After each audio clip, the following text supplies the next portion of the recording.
ప్రతి ఒక్కరికి ఒక సిలువ ఉంటుంది. ఈ కథలో సిలువను మన జీవిత భారానికి ఒక ప్రతీకగా తీసుకున్నాము. ఎందుకు నా భారమే ఇంత ఎక్కువ? వాళ్ళది తేలికగా కనిపిస్తోంది, నాకెందుకు ఈ కష్టం? దేవుడా, ఇక మోయలేను.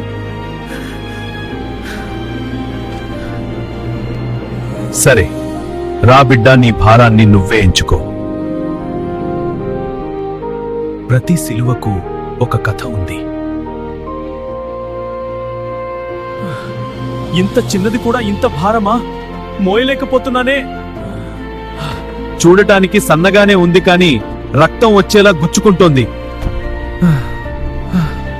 అవును, అన్నింటికంటే నా సిలువే నాకు మేలు. అది నా కోసమే చేయబడింది. అవును, నీకు తగిన భారం అదే. నీ భారం నీకు తగినట్టుగా కొలిచినదే. నీతి, ఎదుటివారి కష్టం సులభ కనిపించవచ్చు, కాని ప్రతి మనిషి తనదైన యుద్ధాన్ని పోరాడుతుంటాడు.